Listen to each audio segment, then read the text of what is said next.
today, which is called the Day Out of Time, to synchronize with natural time. Um, Ahead of this presentation, I did an introductory talk that I believe was posted in the Patreon community, and I did share it out to those of you and on my list about natural time, what it is, how we synchronize with it, and what makes it important. And so we're just going to go one step deeper today. So for those of you that don't know, I'm Lindsay Allison. One thing that we do as we enter multidimensional consciousness is we like to decode our realities and our words to gain deeper meaning. As I started going on that journey, I decoded my middle name, the heart of my name, as all is one. And as I started really feeling into that energy, I began to access wisdom about how to make all one when it doesn't always seem like it is. And so part of what I'm teaching is in my spiritual DNA. So who am I? I'm a Reiki master. I'm a cosmologist. I'm specialized in the art and architecture of the heart, specifically as expressed through the living earth.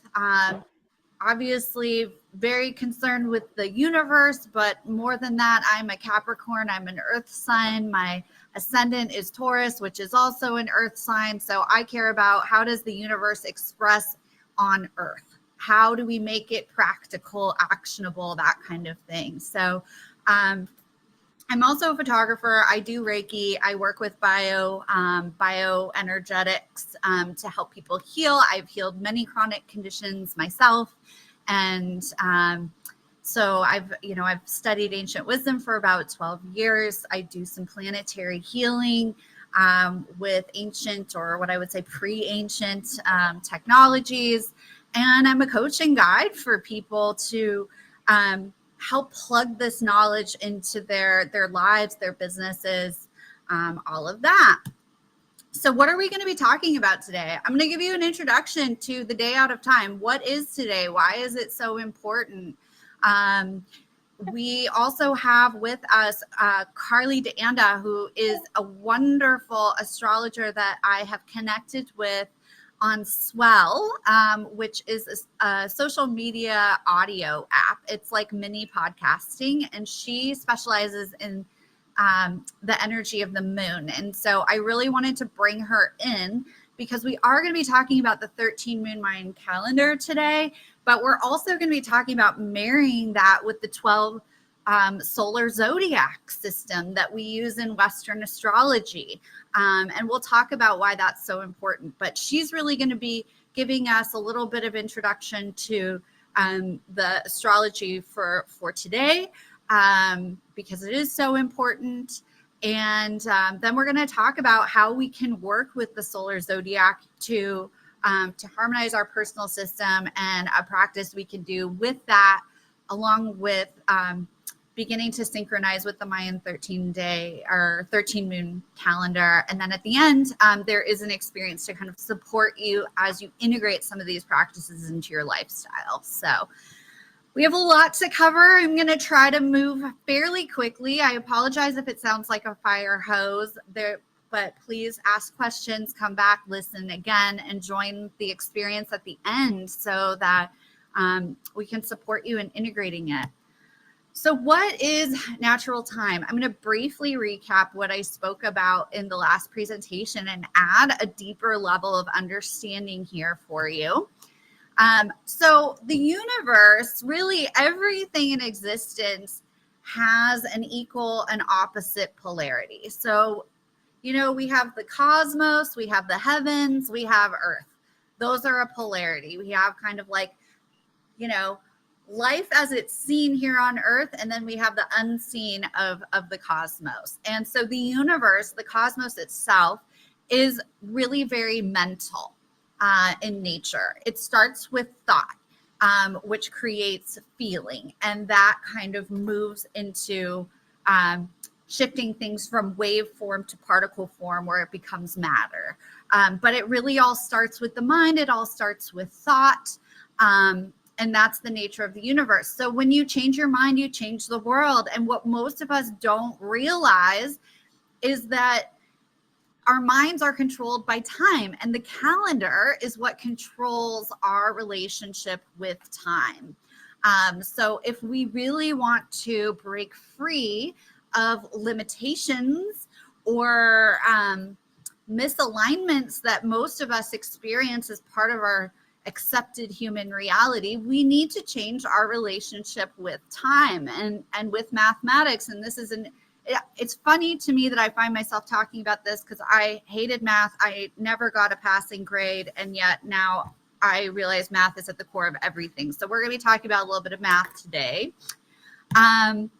So what is the law of time? Like everything that we're going to be talking about is really based on the research of a man by the name of Jose Argüelles, who discovered the law of time. And it's really about time being this, our relationship with time now is based on a 12-month calendar. It's Gregorian. Every month has different days. There's nothing really strongly systematic about it. It's kind of disconnected. And part of why it doesn't work very well is that it acknowledges the parts of the system, but it doesn't acknowledge the system as a whole. So we see this even in astrology where we have the 12 zodiacs, and everyone's like, well, what's my sun sign? And they're looking at every individual aspect independently of one another. So we've gotten very good at being mechanical beings and looking at things from a mechanical nature, which is all about the parts of things versus the whole. So we're going to try to bring the parts of the system and put them together.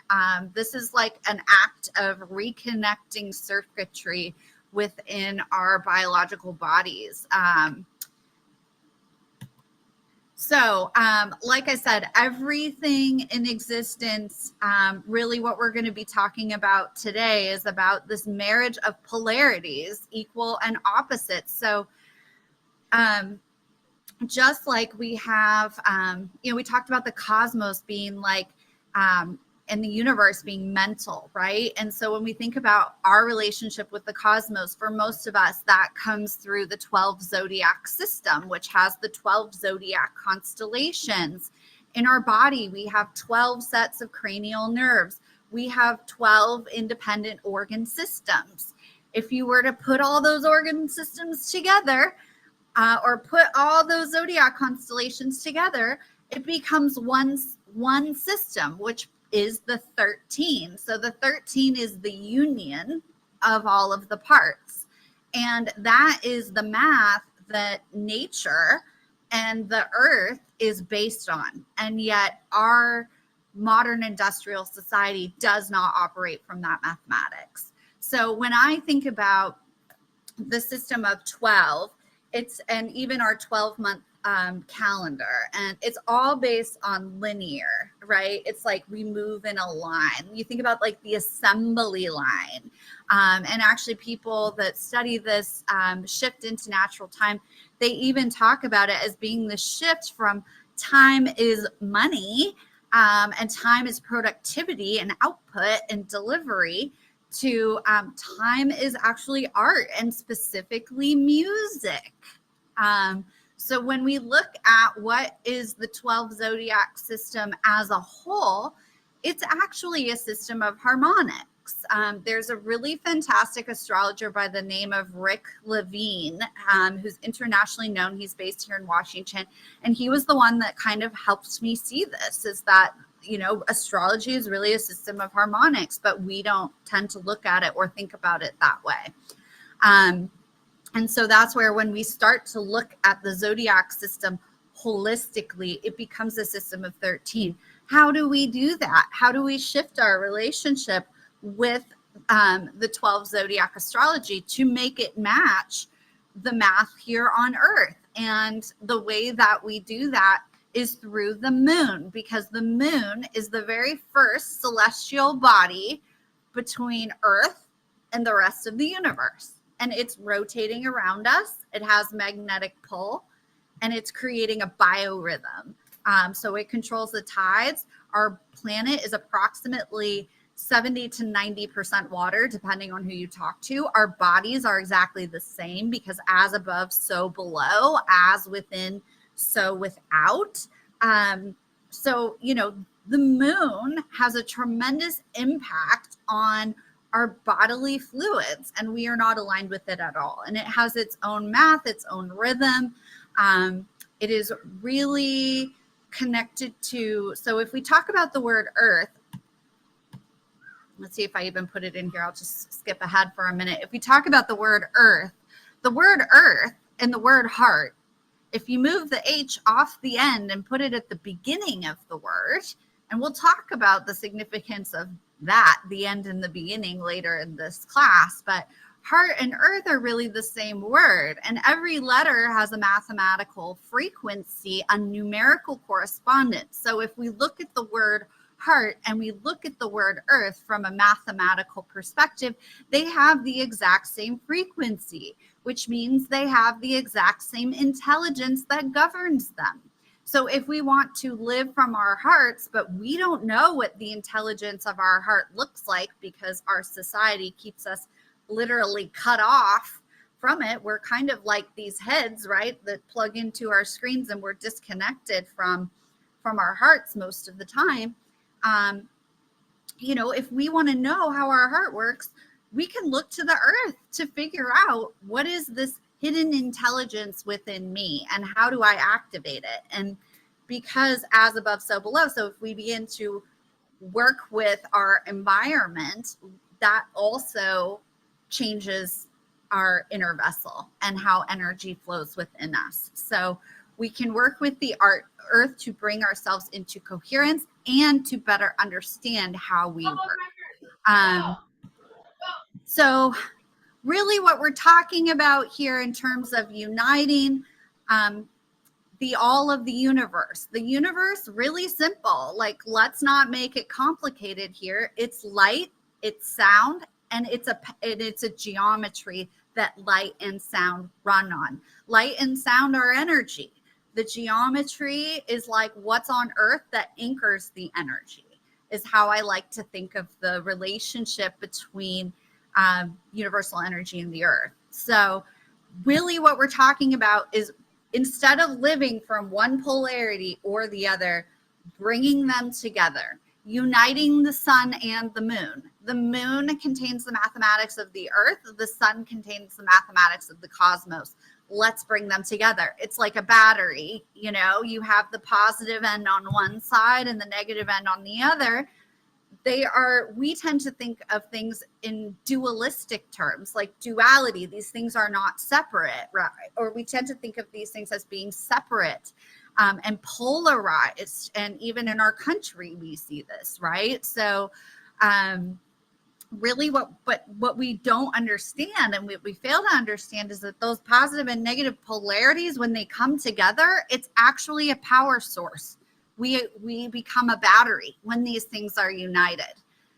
So that's why I say, like, we're plugging in the circuits here. We're activating you as a battery. We're plugging you into the battery of the earth, and kind of moving out of duality and into polarities that want to harmonize together.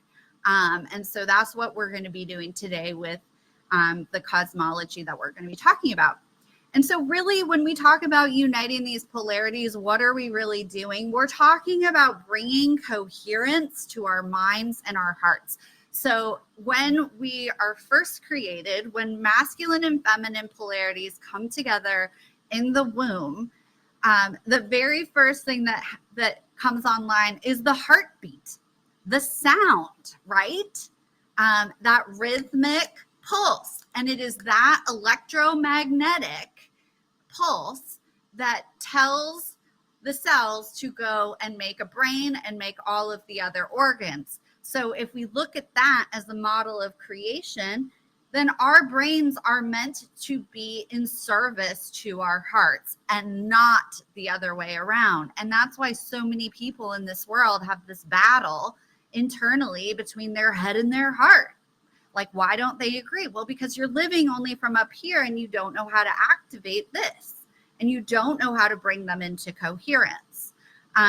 There's tons of healing coaches who can help you unwind trauma and do all of that to bring these things together. And that's all very valuable. But foundationally, we have a mathematical problem. And so that's what we aim to solve here today, to bring these things together. Because when they come together, the field of the heart is limitless. When we are living from our hearts, we are tapped into a field that is radial, that is not linear, right? And so it has magnetism. We become creators of our reality. We can call in the clients that we need. We can call in the resources that we need, but we have to do it from this place of union between the mind and the heart. So that's really the goal here. And what does this mean? I mean, obviously for us as individuals, it means we get to transcend kind of our mundane, ordinary day-to-day reality. And we get to move into this place where we are like totally in sync with the earth. When I've started implementing these practices with people, I've had clients come to me and I'm like, tell me about the synchronicities. I want to know the patterns that you're seeing so I know that you're in alignment. And when this really starts to come online, they say to me, there are so many synchronicities in any single moment. I cannot even speak about them all. I don't have the breath to do it, and I'm already into the next flow of it. So life becomes this symphony, which is really how it's meant to be by design. Most of us don't trust life because we are always just a little bit out of alignment because of our relationship with time and calendaring. So there's mistakes, there's missteps, there's misconnections, misunderstandings, all these misses. We're missing everything, right? And so we don't feel stable, and we're always trying to control it then from up here. If we were just in natural flow with everything, we could trust life so much more, and we could surrender to it. We could surrender to our hearts. We could surrender to life, and we could truly experience heaven on earth. And it is possible. Okay. So this is kind of how I like to think of this. It's really about the 12 around the 13. So the moon is lunating around the earth, right? You can kind of see this here in this diagram, right? And it's doing that 12 times in a year, but it's going around. So if you take that big ring, the big ring is the single circle, which is a cycle, which actually somebody pointed out to me one time that if you take the point of your pen, the tip of it is really a circle. So this big ring, and so this is like, even in Buddhism, it's all about single pointed aim and focus. It's about this target, right? And so this is what the target looks like, and this is how the universe creates it, is through this system of 12 lunations going around, and it's the unified lunation of all of those that becomes the 13. And so that's what it looks like. And then you can see it's, as it's doing it, it's creating this waveform, right? And that is the biorhythm. So what are we doing? We're aligning with the music, right? So the heartbeat of the earth, right? So if the earth and heart are the same, the earth has its heartbeat. The moon creates the heartbeat of the earth through this wave-like pattern. That's its biorhythm. And it really is. The biorhythm is created from the two polarities, movement and measure. And that's what music is. So when we're talking about movement, we're talking about the spiraling pattern of energy, because energy moves in a circle. And the measure is the pattern, right? It's the beat. It's the regularity. It's the linear part. It's the mechanical part. It's the machine, right? It's the 12. So the movement is the 13. The measure is the 12. And together they create nature's heartbeat. And so that's what we're aligning with. So I want to just talk about what is this really doing for us, all this synchronicity, right? And so I saw this quote: the law of time endows the mind and heart with a natural spirituality. And I love this because this is what it does. But I was sitting in a coaching call the other day, because I'm trying to learn how to do social media AI, and it's not my thing. And somebody said in the call, well, I really try to stay away from anything too spiritual, or people, spirituality is a no-no. And I'm like, you know what? Why are we so uncomfortable with spirituality? And what I realize is that we don't really know what it is. So I'm going to tell you exactly what spirituality is from a very practical, pragmatic place. Again, we talked in the beginning about decoding words, right? So if we look at the word spirituality, it is the combination of two words: spiral, spirit is spiral, and the ritual, which we just talked about how music is movement and measure. So spirituality is the ritual of being inside of the spiral. So this gives us kind of a hint of where we're going when I say practices. If the universe is playing its song, right, and its note, then if we want to align with the universe, we can pick up ritual that will then put us in that spiral, so that we are then matching the vibrational resonance of the universe, essentially. So that's really what spirituality is. And really, like, if we're looking at, well, how does spirituality express through the living world? We are talking about DNA. And here it is. It's the ladder, it's the measure, right? It's the ritual. Because a ritual usually has a pattern, right? It's like you get up every day, you brush your teeth, like the regular, right? So the ritual is the regularity, the spiral is the spinning, and it expresses through DNA. And so this is like literally, so when we are in the spiral, we have no limitations. And this is a great quote from Walter Russell: unlimited power is mine within that which is universal. And this is really what the spiral of creation looks like, actually. So when we engage in spiritual practices, I mean, I'm sorry if I'm killing the woo-woo and the mystery here, but I think we kind of need to a little bit, so that people feel like this is something universal to them, regardless of what your religious belief is or not, right? So really what we're talking about, the cosmos, the sun is electric, the heart, the earth, is magnetic. So when we talk about electromagnetic universal energy, we're talking about these two things coming together. So when we align, knowing that the earth's organic is this, the circular cycle, right? Like that's magnetism. So we're activating our magnetism as creators when we align with this.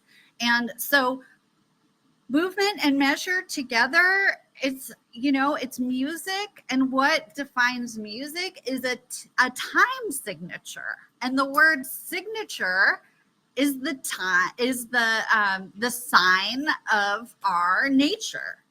And so that's really what DNA is. So here it is broken down. You can see how it's both the ladder, which is the measure, and the spiral, which is the movement. So when we are changing our relationship with time, and we are changing our mathematical connection to our world, we are essentially activating our genes, our DNA.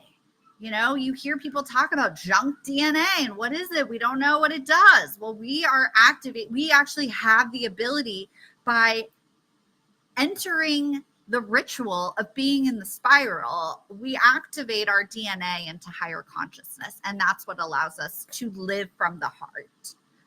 So this really is very much a cellular reprogramming. And then I just want to show you, because as above, so below, as within, so without, we have, so on the left-hand side, you see the solar system and how the planets literally fall through the universe and the pattern that they make, right? And that's matter, the matter of the universe. Matter is mater, which is mother nature, mother earth, the material, right? The living world. So that you can see that it's forming that spiral and it matches the DNA. On the right, you have the periodic chart of the elements as expressed through light and sound. You can see that it also creates that wave pattern. And that wave pattern is actually the same patterns that express and form in music. So really we're activating the music of our lives, and we can see it in nature, right? Like on the right, you have the spiral of nature that's kind of the building blocks for shells and, you know, ferns unrolling. I mean, it's everywhere in nature, right? I could do a whole presentation just about that, but you can see even how it, like a snake moves through water and it creates that same wave-like pattern. So basically, we're not living in this wave. And that's what I'm going to help you do today. So people worry a lot about spiritual protection or being protected from things, and we're naturally very protective of ourselves in this world because we have all this chaos and things being misaligned and we don't trust life. And so we have a little bit of fear, all of us. That's why we have stress. That's why we have disease, which is really dis-ease, this lack of flow. And so one of the most powerful lessons I ever learned is that we are always spiritually protected when we are in a radiant state. So how do we get to radiance? Radiance is created from radial, which is a rotation. And so when we enter, really the 13 moon calendar is about this entrance into radial time. And that's what allows us to become radiant. It's like the element of our heart is fire. And so when our heart gets fired up, it can penetrate our minds. And our minds, you hear about it when you go to sleep. It's like the Sandman comes. Our mind is all cloudy with sand. So we don't have mental clarity, most of us, or at least at the capacity that we could. But when fire hits sand, it becomes crystallized. It becomes crystalline. The Christ consciousness is really about a crystalline consciousness. It's called the Christos, which is crystals. And it starts in our eyes and in our third eye and our pineal gland. So we can begin to activate this. The pineal gland is really the pathway to the heart that allows us to perceive the intelligence of the heart. So this is really what we're doing here. Okay, so what does it do? It activates our heart intelligence by living in alignment with the living earth. It activates DNA by harmonizing these polarities. It elevates humanity out of limitation and into this field of the heart of limitless possibility. It shifts everyone else because, and I learned this in 9th grade physics, and I will never forget it because I was in love with Leonardo DiCaprio at that time. And my teacher said that he and I had a gravitational pull on one another. And I was like, what? But it's true because all of us have because we're all magnetic beings, right? We all have this magnetism. So we're all pulling on one another. So if everybody on this call pulls themselves into natural time, we're naturally pulling other people into it as well. And can you imagine how powerful we all are together if we activate this magnetism as a collective? And that's why I'm doing this class, is because I really want to, I'm not happy with the state of affairs, and this is how we can change it. So I hope you will join me in this. So it expands our intuitive awareness of synchronicities, so that we can really make miracle frequency our baseline frequency. As we begin to pay attention to the universal energies and the themes, we start entraining our mind to synchronicity. And so as we do that, we can see the mountaintop perspective, the silver lining, so to speak. That becomes our default perspective and not the one that we have to go on a spiritual journey to go look for. to heal, right? We don't need so much healing at the end of the day, you know? We can heal ourselves. And so it attunes us to nature cycles and rhythms, so we know where we are at any given time in our life, so we don't feel so lost. It supports a shift into wholeness. So, you know, what is real healing about? It's about creating this feeling of fulfillment. But in order to feel fully filled, we have to be a whole vessel that can be filled. So this is like creating this mathematical wholeness in our personal bodies. So we're restoring harmony, balance, and flow at the collective and personal level. Okay, that was a lot.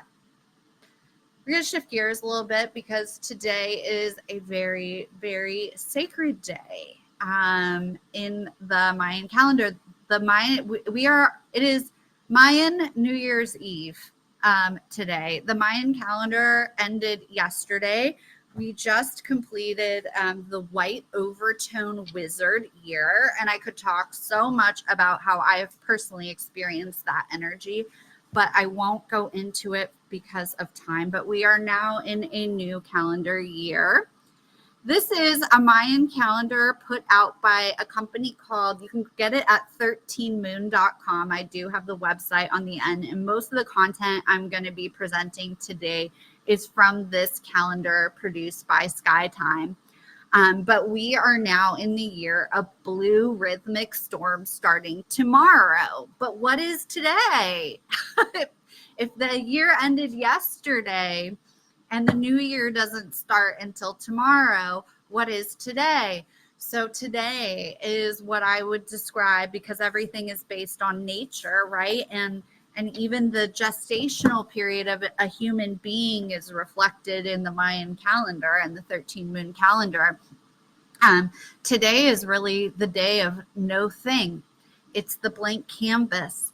It's what we call 0 point of creation. And so I really want to do a whole other class about the architecture of the heart to kind of illustrate this for you guys a little bit better, but it's too much for this talk. But 0 point of creation is when there is no karma, there is no memories, there is no data, there is no information clouding our minds, because our mind operates based on what is known to it, and therefore it's recreating old patterns all the time, right? So the only way we can create a new pattern is by having this blank canvas, so that we're no longer operating from old memories, data, and information stored from the past.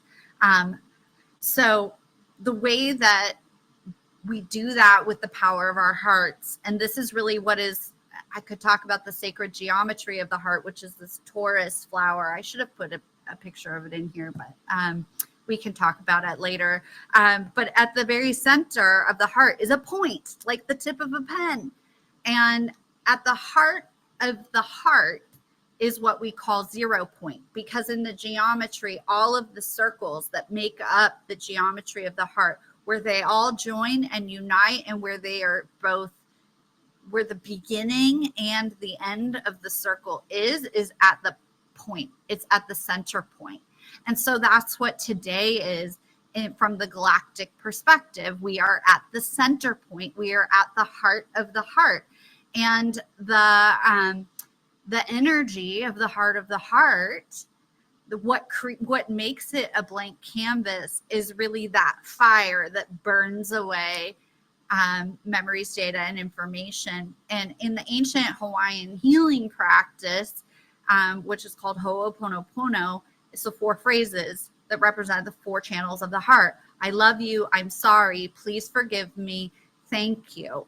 And what those 4 phrases do is they erase all data through the power of compassion and forgiveness.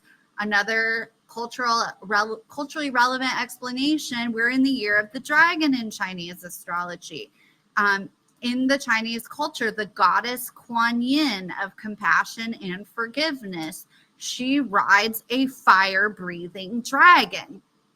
So here we are in the year of the dragon. We're at the heart of the heart. We're creating this blank canvas through compassion, forgiveness. So globally, there are celebrations of peace happening. The one in the US happening for the day out of time is in Portland, Oregon. If any of you are in Oregon, you might want to check that out. But it's a day to really celebrate time as art. So it's a day for artists to craft, to play their music. So there's a lot of cultural celebrations of art and music today. Lots of peace ceremonies and celebrations as well. And so I will say that the Mayans are not the only ancient civilization that had a 13 moon calendar. The Egyptians did as well, and their new year was right now as well. And it aligns with something called the heliacal rise of Sirius. And so I could have talked about this already. I'll come back to this for just a second, but I want to talk about the heliacal rise of Sirius. So Sirius is known as a spiritual sun. It's also called the star of Isis. It's called the dog star. And if, again, decoding words, if you flip the word dog around, you get God. It was considered to be the spiritual sun of the cosmos. In the dog days of summer referred to Sirius, and it was a time of like everything was wilting and dying. But for the Egyptians, it was this moment of celebration because it was what signaled the flooding of the Nile every year, which brought fertility to the land. And so that's in the Mayan calculations. And this is why I feel like why am I drawn to the Mayan 13 calendar versus ones from cultures in the East? I live in North America. The Maya are on the American continent. So if I'm aligned with their astrology, I'm probably pretty closely aligned with what's happening here. So July 25th for the Maya was the heliacal rise of Sirius. And so this is where you could see Sirius. Orion's belt points right at it. So you might start to look in the next few days. This is also if you've heard of the Lion's Gate portal that kind of commences on 8/8, it's the opening of the Lion's Gate portal, which is this massive flood of energy from the galactic central sun, the center of our cosmos. And so we are directly in line with all of that universal energy just pouring in now through this portal between now and 8/8. So this window, especially this week, I'm not a religious person, but in most religions, there's holy days. So these are like the cosmic holy days. July 21st in the Mayan calendar, I'll show it to you, but that was the day of the white magnetic wizard, which is the energy of the year. And so it was just, as you can see, this was just last week, right? It was on Sunday. And so it's the start of the 5-day end of year purification cycle. And that happened on the full moon. That full moon was the second full moon in Capricorn, which is also a rare thing to have 2 full moons in a row in the same sign. So there's something going on there. And I actually did do a whole 3-hour class about what that's all about, but we won't get into it now. Just know that there's some very powerful alignments happening with the moon. So that full moon was on the 21st. Then we had on the 22nd, the feast day of Mary Magdalene, who is the 13th apostle. She's the bride of the Christos. She's the feminine Christos. So that energy, the sacred feminine, her avatar is also the same as Isis. There are some people, and in the ceremony that I was in on July 22nd, the woman straight out was referring to Mary Magdalene as the Black Madonna, and did a whole thing about the Black Madonna. And many people think the Black Madonna is Isis. So there is some question over, were they the same goddess, or was one a reincarnation of the other? And so we've already talked about how Sirius is this is also called the Star of Isis. So the sacred feminine mathematics is being activated in the cosmos right now as well. And today we have the day out of time, which is the heart of the heart. And I always think of the heart as like the feminine brain and the head is like the masculine brain, right? And so we want to create this marriage at the throat, which happens through sound, harmonics, music, right? That's really that's why art is such a big thing, because really the marriage of this happens at the throat. So it's about harmonizing our expression. So what anchors light and sound? The universe is light and sound and it's unseen. How do we anchor it? How does it become seen? Well, sound is anchored in water. Light is anchored in minerals. So stones, soil, elements, botanicals, right? All contain minerals, and those are light anchors. Sound or water is the anchor through sound. Sound stores memory, or water stores memory that is programmed into it by sound. And that was the work of Dr. Masaru Emoto, who I believe his book was called The Hidden Messages of Water. And so they actually created a day to celebrate him today on July 25th. It's Global Water Appreciation Day. So we are really in a very, very powerful window. Okay, and so this is what Jose Arguelles, who really discovered the law of time, and I encourage you to check out his research to go really deep into the science of it. But both your brain and the earth have an electromagnetic field and pulse with electromagnetism. So why not synchronize your brain waves with the earth's brain waves, and then put very focused, again, that point, that circle, very focused intention into that, and make the synchronized electromagnetism bring out the rainbow around the earth that may already be there, but not yet visible. So today is, every Thursday in the Mayan calendar is called a Rainbow Bridge Day. And so there is a global meditation for those that synchronize themselves and their vessels with the mathematics of the earth. Every Thursday worldwide, people do this meditation. And so I would love, there's a short version and a long version, and I put this link here. Oh gosh, I don't know if I'm going to be able to pull it up. Maybe we try to do that at the end. I was thinking it would be really amazing for us all to do it together, but I am not sure if I can click that link. Yeah, we can do it at the end. We can do it at the end. Do that. I may send that out to you guys, or if I can figure out how to do it later, we could do the meditation together. Yeah, definitely. We can do something at the end. I can't do that, but that's okay. So the blue rhythmic storm, this is the energy of this year that we have the opportunity to, this is going to be the energy for the whole year. But today's a great day to just kind of anchor into it. And so in the Mayan calendar, every day, because the universe is light and sound, and everything has a light anchor and a sound anchor here on the earth, every day in the Mayan calendar has a glyph, or it's called a tribe, or a totem, or an archetype, or a sigil. I say that it's an illustration, and that illustration represents, because it's made of color, it's material, right? It's a living story. That is really an anchor for light in the Mayan calendar system. And then the Mayan every day also has a sound. And so there's 13 tones of creation that reflect the 13 moons in an annual year. And so when you see the Mayan calendar, you'll see a signature that looks like that. We'll talk a little bit more about it, but like the bar is 5, the dot is 6. So it's a tone 6 for the year, and it's blue. And so tone 6 is the tone rhythmic.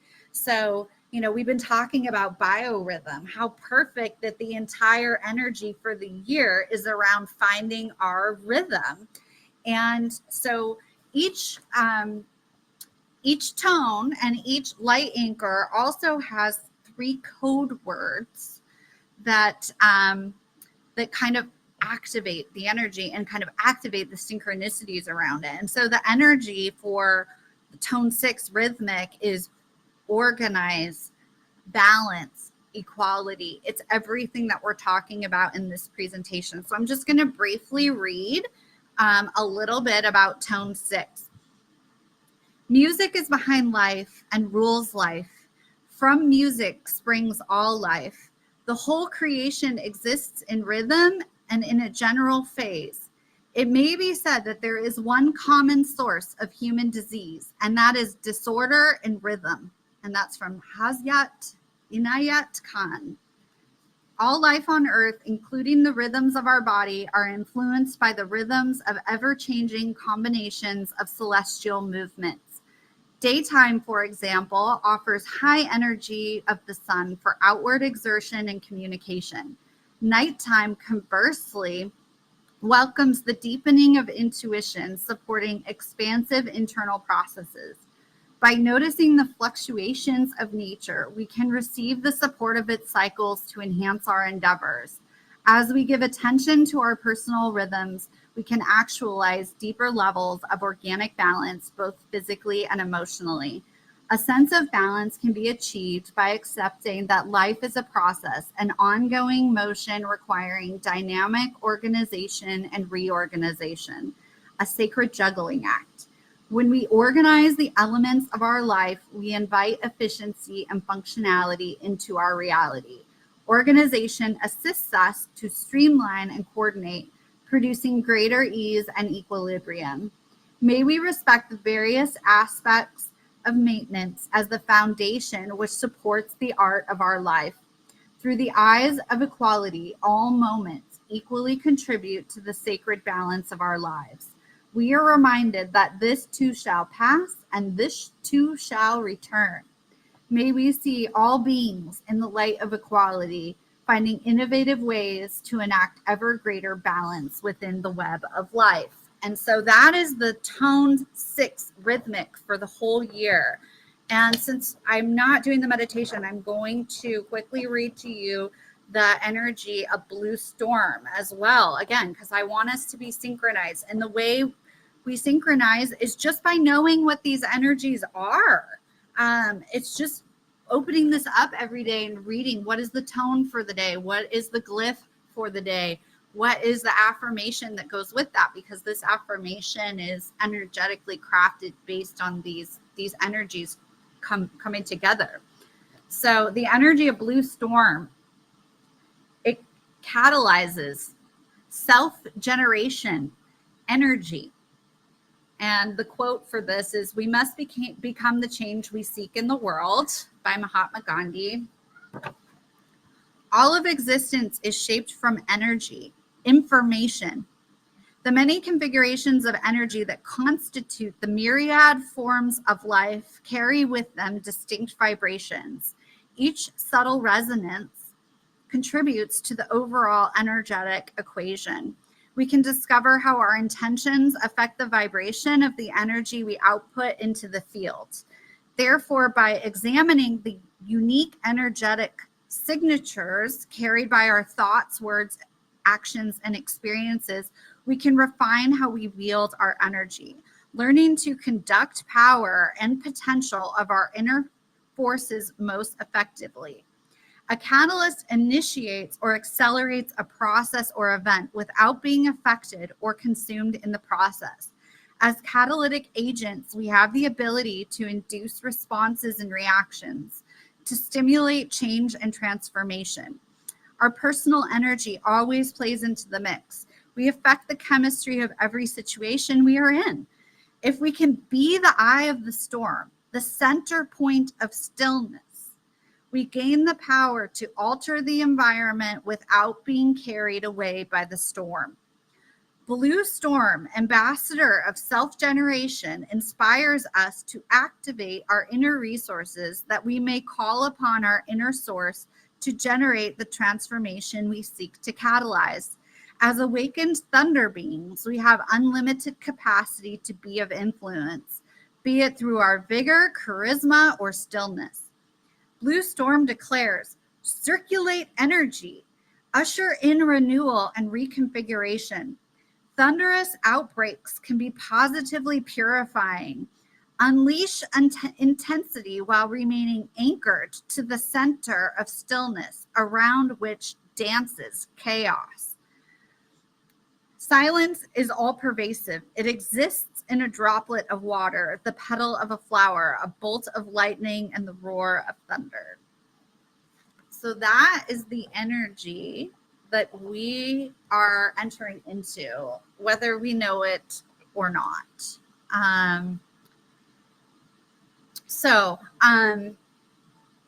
We're going to talk more about the Mayan calendar, but I want to jump in, and because this whole class is not just about the 13, it's about understanding the system that creates the 13. And that for us, when we're talking about universal energy, is the 12 zodiac system. But the way that we marry it with the 13 mathematics is through the 12 zodiac, through the moon. And so I am an expert in synthesis. I am not an expert in astrology. And so I have invited Carly DeAnza to jump on and join me today to talk about what the energy is of the day from the perspective of the moon, taking into account, and I say today, but today's really the day out of time. So it's also about tomorrow in the Mayan calendar as we start the new year.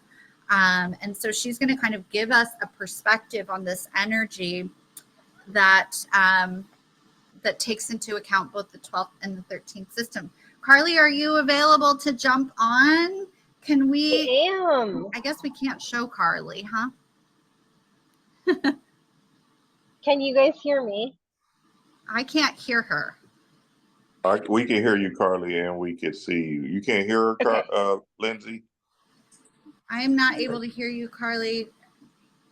I can't hear anybody for some reason. As long as you guys can hear me and you can see me, then we're good. Okay, wait, I'm doing it. I have you guys on Zoom. I'm not going to talk, so I can hear Carly. So they can hear me loud and clear. So as long as they can hear me, we're good. So guys, here's what I want you to know. So many times in astrology, people pick it apart piece by piece, and they're saying, well, what is my best, who is my best partner? What is my best career? How can I make all this work? Why do I not feel happier? Why am I not more successful? What's really in the way? All of these things are big questions that people ask about astrology. But the biggest question that I want you to always ask yourself is, am I aligning myself with the energies of the moon? If you think about the zodiac system and everything that you learn from astrology, you learn through the zodiac. The zodiac is basically the GPS that you have to guide yourself down the highest, best possible path that your life can experience this go round. And when you program that GPS through the moon, that's when you hear the truth. The moon is your heartbeat. That is the heartbeat of your zodiac. That is the heartbeat of your body. The moon actually gives you the strongest, clearest guidance, because you see, the sun is actually your ego and the moon is your truth. That's who you really are. And that's why so many times they don't talk about it much, because it's harder to delve into that truth of who we really are. Most of us, by nature, because of the way that we've been raised or because of the society in which we live, we hide our truth and we conform to whatever it is that people are looking for from us. Be more productive, look this way, hang with these people, do these projects, invest yourself here, make more money. All of those things are things that society has taught us to believe, taught us how to do. But guess what? You get to that productivity, you get to that success through the moon.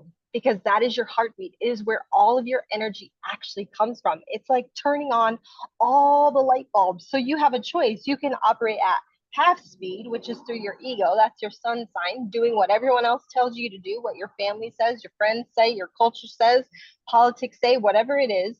That's you operating through your ego. That's your sun sign. That's the part of the world. That's the part that most of us give to the world. But your truth, your actual power, your actual intent is in your moon sign. And the reason why this is so in alignment with this class is because just like the Mayan cosmology is having a day out of time today, you get an opportunity to have a day out of time every 2.5 days. Every time that the moon changes into a new cycle. And guess what? It's happening today. So when you woke up this morning, the moon was actually in Pisces. That's when your pineal gland is really open. You should have had really vivid dreams about what you want in the future, maybe some things that did or didn't go right. That's your openness. You should have been getting information from your dreams. You should write down the things that you dreamt about last night, because that's crucial to going forward. And then this afternoon at 2:53 p.m., the moon is actually shifting to Aries. Now, Aries is an action sign. Aries says, let's get it done. Let's do it right. Let's have some fun, and let's get it done yesterday. So you will be feeling a different sense of urgency. You go from this very soft, very feminine, very watery energy, very dreamy energy that is Pisces. Like, what do I want, right? The energy of fantasy, the energy of daydreaming, all of that is that Pisces energy. And then the Aries energy comes to you and says, okay, but what are we actually going to do about it? And every time that the moon enters a new zodiac sign, which is typically every 2.5 days, that is your mini day out of time. And what you should be asking yourself is, how do I feel about what just happened over the last 2 days? Did I hit the mark? Do I feel good? Do I feel happy? Do I feel like things are going right? Am I feeling like my life is a living, breathing miracle? Am I feeling like all of my light bulbs are turned on and the world is seeing the best of me? The world is seeing my truth? Yes or no? And if not, then it's your opportunity to make some adjustments. Now, as these two meet over the next 2.5 days, I want you to give yourself an opportunity to look at the world a little bit differently than you might have been looking at it before. Because knowledge is opportunity. So the more you know, the more opportunities that you create for yourself. And just like what Lindsay has been talking about nearly this entire class, it's about hearing that exact tune that the universe is playing and learning how to sing along with it. Sing along with it through your body, sing along with it through your words, sing along with it through your choices and your actions, right? So the more that you listen, the more that you hear, the more that you allow yourself to just breathe it in, the more you're connecting to that heart that is beating within you, that is telling you what to do. Because oftentimes we are hearing exactly what the universe is urging us to do. We know where we should live. We know who we should date. We know what career really speaks to our heart. We know what is best for us. However, we've learned to turn that music down and turn up the volume on everything else, like expectation. And that's what throws us out of rhythm, because you're fighting against the natural rhythm that is you. And my goal is to help everybody come back into that natural rhythm that is themselves. Because the more you are yourselves, guess what happens? You attract more people who are meant to be in your life, who are meant to help you create that success that we all desire, who are meant to help align you to that feeling of freedom, that feeling of love, that feeling of joy, that feeling of excitement, whatever it is that you might be looking for. If you are feeling really fatigued, which can really happen on a Pisces moon, which is what we woke up in this morning and we've been in for the last 2 days, that fatigue is coming from the fact that you are fighting against what is natural to you. You are fighting against your natural rhythm. And so how do you get more back into that natural rhythm? That's part of what I do as an astrologer. If you think of astrology kind of like all the parts of the medical system, there are different doctors who specialize in different things in the medical system, right?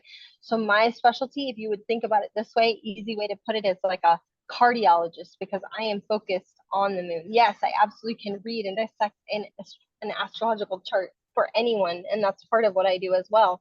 However, it starts with really understanding yourself at the deepest level. And it's, how do I bring that truth, my reality to the forefront and become who I really am, so that I do attract the right experiences, the right people, the right rhythm for me? How can I get my life moving forward in a direction that is more exciting, that is more filling, that is less draining, that is less chaotic? Like Lindsay talked about, we always use the words like mistake, misstep, missed opportunity.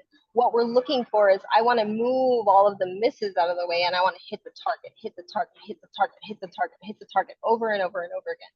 And when we don't hit the target, that's when we lose our trust and our faith in the universe. We lose our trust and faith in that natural connection that we have to everything that is greater than us, everything that is outside of us that says, here's what I should do, right?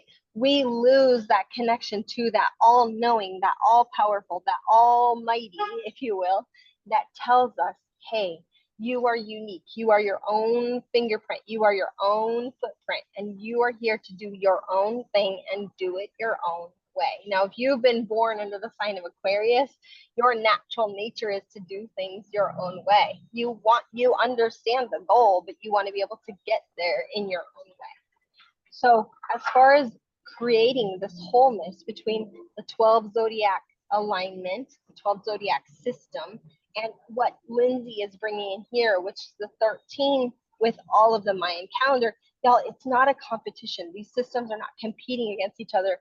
They're meant to work in collaboration with one another. And Lindsay and I had an opportunity to go over kind of what the theme of this is for today as far as the Mayan calendar is concerned. And some of the things that really came to my mind were the timelessness, the enchantment, and the receptivity. So your enchantment and receptivity, that's your Pisces energy. That's your pineal gland being wide open and asking you, what do you dream of in your life? What makes your heart beat faster? What would make you happier? What would make you feel lighter on your feet? That's all your Pisces energy.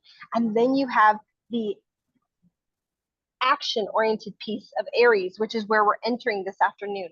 And that's where the timelessness also comes in, because Aries doesn't really care about the time. Aries says, let's do something. I hear you wanting things. I feel you wanting things. And that's the whole thing.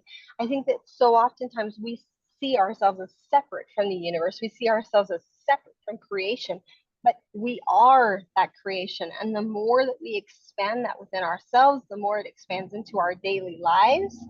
And then the more we start to experience all that flow. That's when you have more enchantment in your life. That's when you have more receptivity in your life, because those trust light bulbs begin to turn on once again. And I'm so sorry, I just got so passionate there for a second, I forgot to introduce myself. So for those of you that don't know me, my name is Carly. I am an astrologer. I've been an astrologer for a really, really long time. I do all kinds of different things. I do energy healing, I read tarot, I am an astrologer. I have all kinds of different things that I do. But this work is what I am truly passionate about, because my goal is to help each and every person realize that they may not be living their absolute best life, and their best life is actually so within reach because it starts from inside of themselves.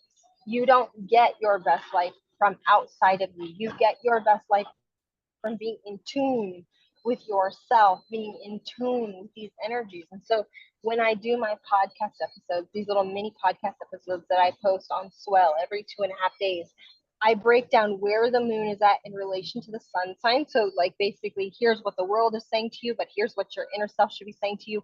How do we meet those two together so that you can have everything that you are meant to have, so that you can experience exactly what you are meant to experience, so that you feel whole and complete? Because without that feeling of wholeness, there's always a step that's missing. It's always going to feel like a misstep. There's going to feel like a misfire, like, ah, man, I shoulda, coulda, woulda.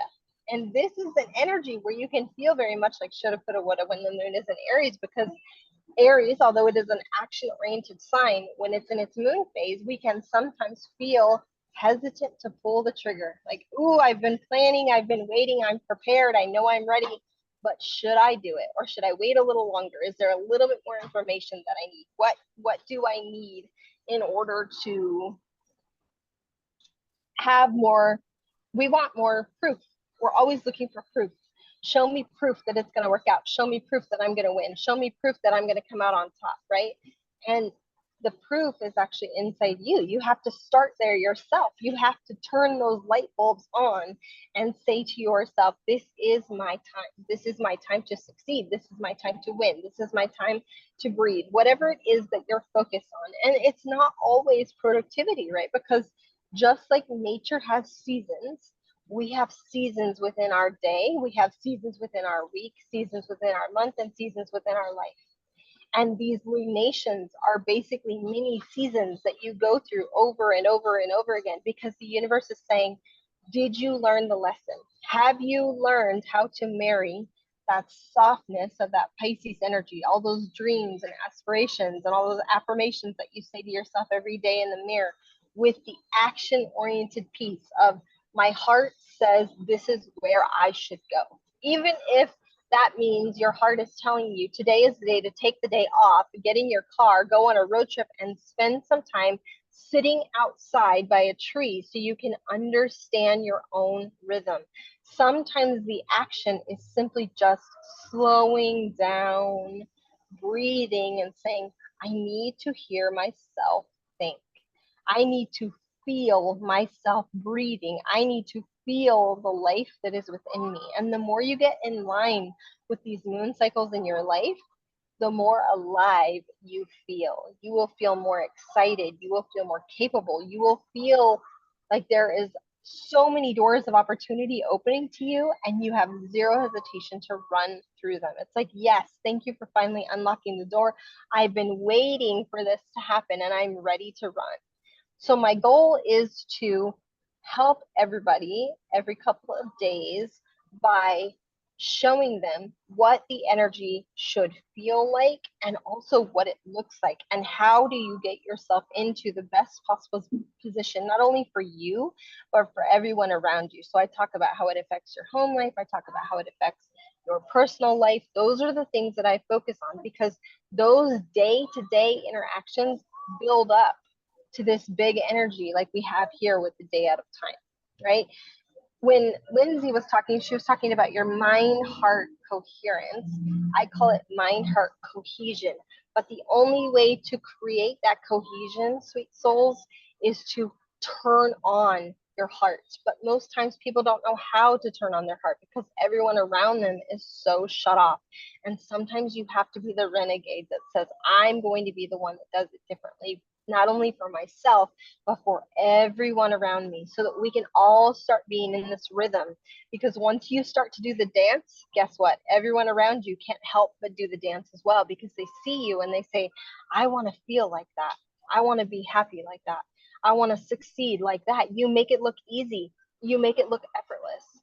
The only way you get to that ease and that effortlessness is by listening to what's going on in your heart, by understanding how everything is connected, whether you believe in the zodiac system, whether you follow Mayan cosmology, whether you simply just follow the heartbeat and the rhythm of nature. Have you ever laid on the grass? If you lay yourself flat on the grass, your entire body flat on the grass, bare feet, bare palms to the earth, you will feel the earth breathing beneath your body, giving you the support that you need, giving you the life that you need. Because sometimes we get so caught up in our own daily lives that we forget that we need to be replenished, and we let ourselves get all the way to zero. And that's when you're like falling into bed at night thinking of 1,000 other things you have to do tomorrow or the rest of this week. You're not really getting good sleep. You wake up feeling like you just got hit by a truck. That's when you know you're not in alignment with that rhythm, right? And these things that I try to do are give you easy ways every single day to get yourself into that alignment, to allow yourself to feel what it is that the universe is telling you, because your universe will communicate to you directly through your body. That tiredness, that fatigue is saying, hey, we are not in alignment. What we need to do is we need to take a step back. We need to take a hot bath. We need to put some Epsom salts in that bath, and we need to relax ourselves to get back in our natural flow. Think about any relationship that you have in your life. They all take work. They all take effort. They all take maintenance. You have the same responsibility to your connection to the universe. It is a growing, dynamic relationship. And the universe desires to give to you over and over and over and over again, because the universe has there is no gain for the universe in you struggling through life. Because when you struggle, people around you struggle. Your energy is low and their energy lowers with you. Energy is contagious. So when your energy is in alignment, when your energy is high, when your energy is flowing, everyone else gets pulled into that flow. It's just like the magnetism that Lindsay's been talking about this entire class. You are a giant radiant magnet. And what I want you to be able to magnetize to yourself is abundance, happiness, love, success defined by your own terms. That doesn't mean zeros in your bank account. It means what makes you feel like you are alive, like you want to get up tomorrow excited and raring to go, ready to live this experience that we call life, because you are here to live it. You're not here to just observe it. You're not here to just make it through 24 hours in the day. You are here to crush it, and crush it in a way that feels really good to you. But without the feeling, you can't get there. There's only so much you can do with knowledge, right? There's only so much you can do through practicality. It starts with the feeling. So that's always my goal, is to get you tapped back into that truth, that feeling. And if you are really wondering, where do I start? It starts with your moon sign and your astrology chart. That is who you really are. That is where your core is. That is what pumps things through you each and every day to keep you going on this beautiful journey that we call life. So I appreciate you all letting me be here. I'm learning along with you. It's been a hugely eye-opening, heart-opening experience for me, and I appreciate all of you who have taken the time to be here today, but who also catch the replay. If there's anything else that we can do to support you in being your absolute best self, please don't hesitate to reach out, sweet souls. We are always here, always ready, always open to discuss, always open to connect in beautiful ways. Ashe, ashe, ashe. Yeah, that was fire, Carly. Absolutely flame. Absolutely. Lindsay, you still rocking and rolling? You gotta unmute, Lindsay. Hi, Absolutely. can you hear me now? Yes. Yes. Good? Okay. Awesome. Thank you so much, Carly. That was just absolutely perfect. And I absolutely love that today, while the Mayan calendar ended last night and begins again tomorrow, we're in the 0 point. This 12 solar zodiac, the last sign of the 12 is the Pisces, and the first sign of the zodiac is the Aries sign. So we are literally in both systems. We are in this Ouroboros point where, you guys, I think most of us have seen the snake eating its tail, representing rebirth, regeneration. That really is, the space that we're in. And so tomorrow, I've now read to you guys all about what blue rhythmic storm is from the perspective of light and sound. And so that is really the energy that starts off tomorrow.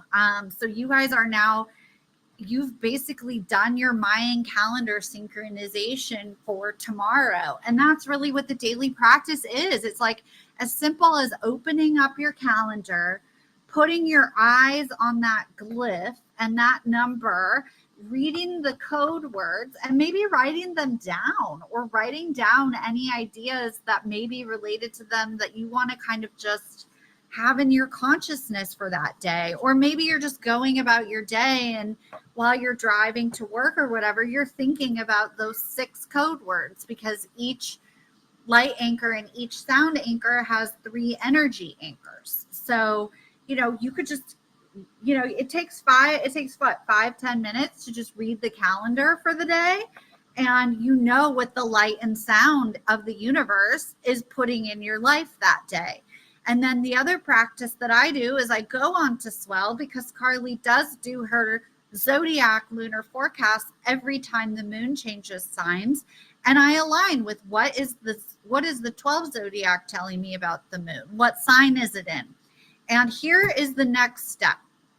we have talked about how the zodiac is a harmonic system. Each zodiac sign has its own harmonic frequency.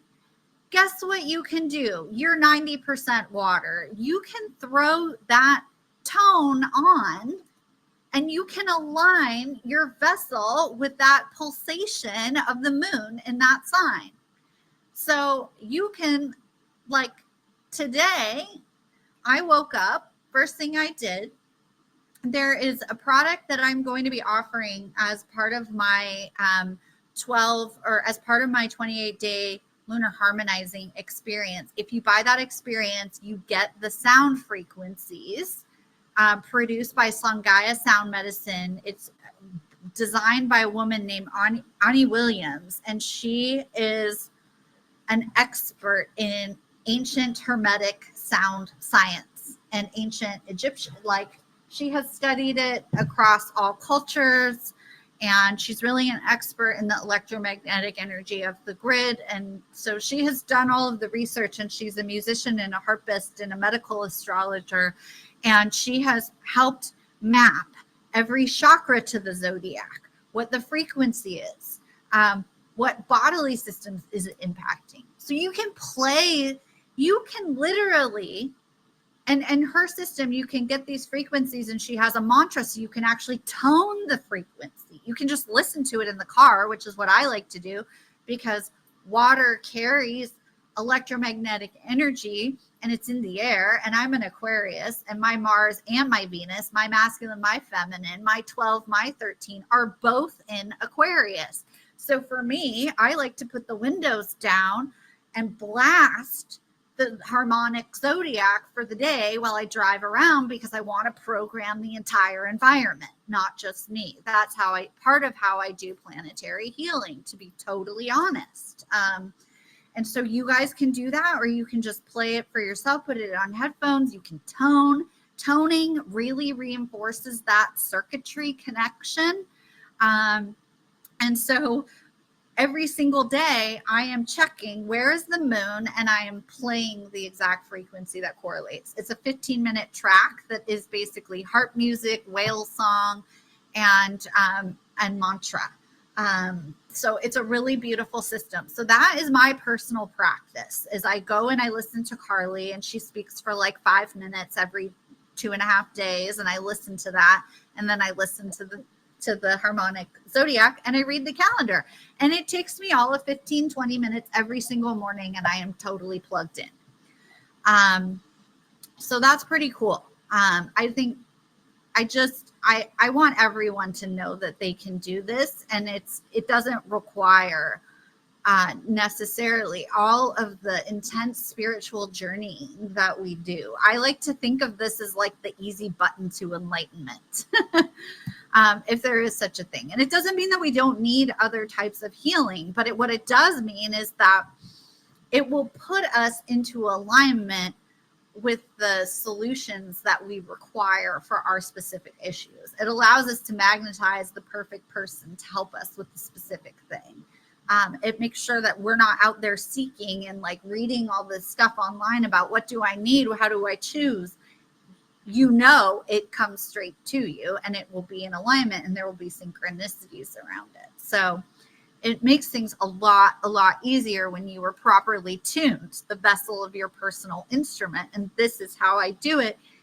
This is how I like to align with the 13 through the 12, is with this sound system. And the woman who made it doesn't even suggest using it that way. Spirit showed me, because I started making botanical zodiac candles.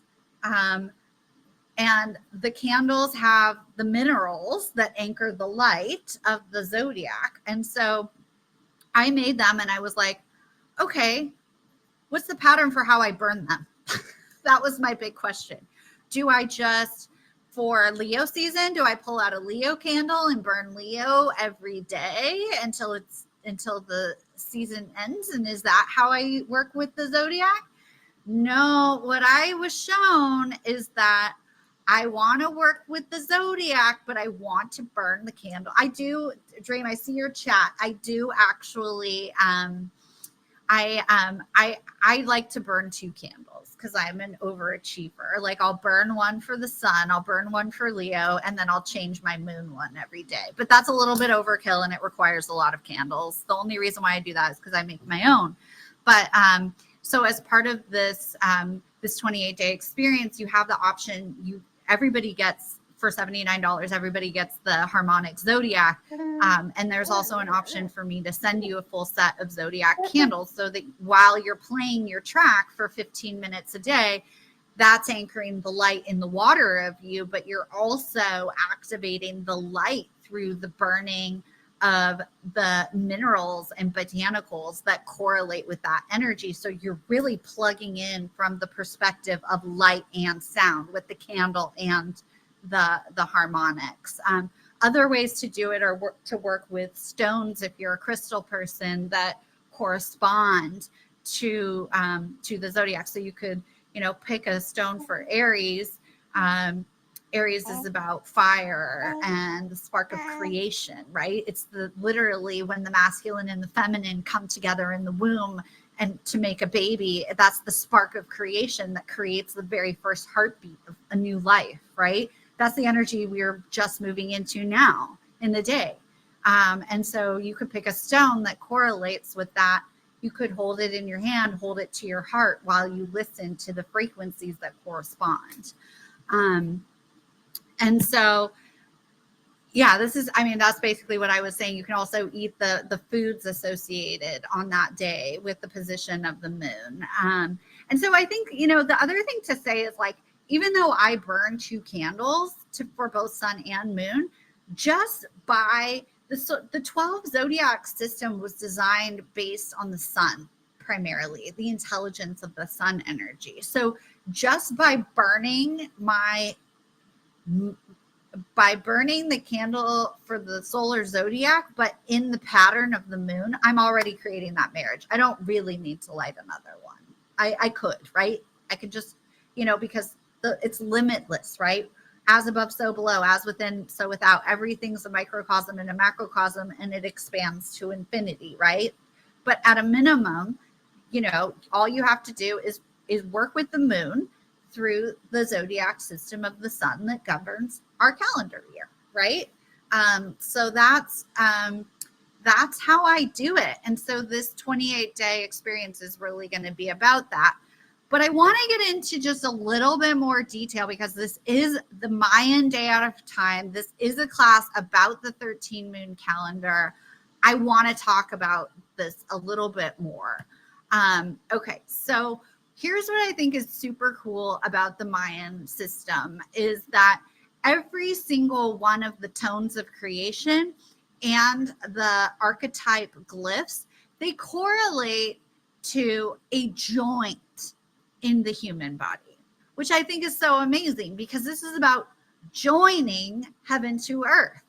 And joints are the only way that our body moves. Without joints, we don't move. We can't even be part of this moving spiral of energy. Our ability to move is through the joints. And so that correlates with the 13 mathematics and the 13 tones of creation. 2 ankles, 2 knees, 2 hips, 2 wrists, 2 elbows, 2 shoulders, 1 neck. And so I think that's just really interesting, because we talked about how the 12 correlates to the 12 sets of cranial nerves that we have as part of our nervous system being part of the mind, right? And so really when we're talking about the moon and the Mayan calendar, we're talking about the body and really the movement of the body. So that's just one thing to be aware of. They call it, a whole holographic soul. You can get real funky, but at the core, that's what I think you need to know about this. So what is the Mayan calendar? At the core, it's 13 tones of creation, and there's 20 sets of those. And they're called wave spells, which I think is very interesting because we're talking about how sound and motion is held in water. And of course, water creates waves. If you look at that picture I posted earlier about the snake in the water, right? So then we also have the the 20 totems, which we've spoken about. Those anchor the light, and they represent matter. So I would say this is like the mineral kingdom of the Mayan calendar, if that makes sense. I've never heard anybody talk about it, but that's what I would say this is. This is the mineral. This is like the soil. This is what holds the light. And it's really representative of the seen aspect of Mother Earth, the land. And so what happens on the land? Well, on the land, we have people living in story, right? We have archetypes that are about story, and it's through story that we connect to ourselves, which is why archetype work and learning about archetypes is about unlocking the story of ourselves. And that's really the light of the mind of the universe that's held within matter. And so then really there's 260 combinations of all of these, and they just repeat. Yeah, so that's the very basic structure. And like, if you just plugged into that every day, that's all you need to do to align yourself with the Mayan calendar. Super easy. So 13 tones of creation. This is nature's spiral. It's time as a spiral, time as music. Its power, its action, its essence. Those are those three code words that we talked about. So it's the power of the day, the action that should be taken, or the actions that you should be looking for, and really the overall essence. And it's like 12 breaths, right? Like, that's how I like to think about the 13 tones. Like, it's like the 12 beats, the 12 notes of the musical scale. And it's, unified into the 13th for a single wave spell. So the wave spell is governed by the tones of creation. So if anyone ever talks to you about wave spell, what is it? That's what it is. So then we have the 20 solar symbols and these are what they are. Each one has a story, has a character, really. And so each one of us has our own tone of creation, and each one of us has our own cosmic character. And I will tell you what, if you sign up for this 28-day experience, I will do a Mayan cosmology report for you. And I will let you know what your personal energy signature is for the day you were born. It will change your life. It changed my life. I was a happy little adventure photographer, and now I'm talking about galactic information, and it all started coming online when I learned my Mayan archetype, and I started seeing the patterns connecting into my life. Even things like Sirius being the dog star. Originally, I asked Carly to talk about that in this presentation today. And as soon as I asked her, I was like, that's not in alignment. Why? And she came back to me and said, I don't think I'm supposed to talk about it. Well, then I realized, I'm like, in Chinese astrology, I was born in the year of the dog. My parents found my name in a book of dog tales. That's how my name became Lindsay.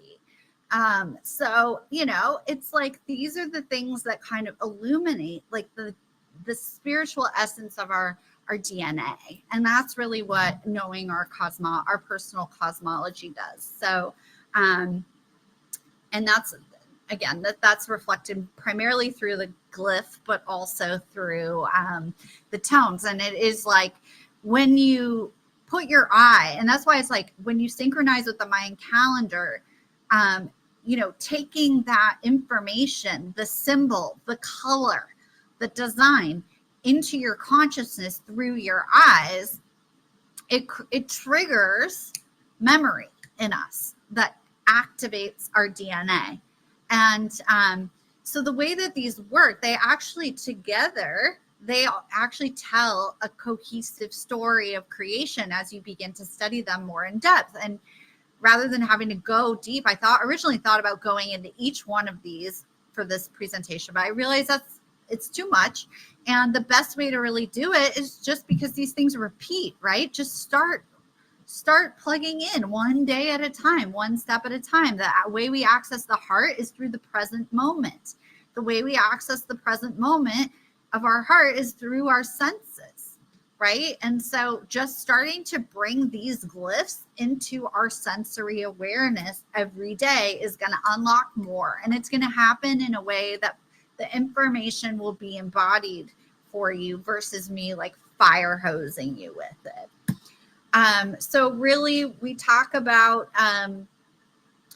these, the together, the 20 totems and the 13 tones, there's 260 kin. And I like to think of that as 260 unions of heaven and earth, sun and moon, masculine and feminine, positive and negative,